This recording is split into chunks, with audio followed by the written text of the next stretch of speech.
गुड्डू कशमोर थाने जी हद grid station साम्हूं नामालूम हथियारबंदनि जी motorcycle सवार स्कूल टीचर फ़ैद खोस मथां फायरिंग जे नतीजे में सख़्त ज़ख़्मी थी पियो, जंहिंखे मौजूद माण्हुनि तरफ़ां ॻणिती जोगी हालत में तालका अस्पताल कशमोर पहुचायो, जिते ज़ख़्मी नौजवान ज़ख़्मनि जा सूर न सहंदे फ़ौत थी वियो, जो त जवाबदार मौक़े ते फायरिंग कंदा आसानी सां फ़रार थी वञण में कामयाब थी विया।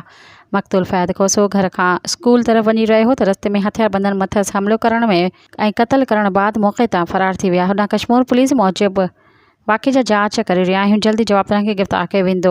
कशमोर ऐं भरपासे वारनि इलाइक़नि अंदरि फुरूं, चोरियूं ऐं क़त्ल जे वारदातुनि में हर आए ॾींहुं इज़ाफ़ो थींदो पियो वञे, जो त कशमोर पुलिस तरफ़ां वधंदड़ बदअमनी ते कंट्रोल करण में मुकमल तौरु नाकाम नज़र अची रही आहे। होॾांहुं मक़तूल फ़ैद खोसो जी लाश ज़रूरी कार्रवाई बाद कशमोर संदसि घर पहुचायो वियो, जिते लाश घर पहुचण ते संदसि घर में कोहराम मची वियो आहे।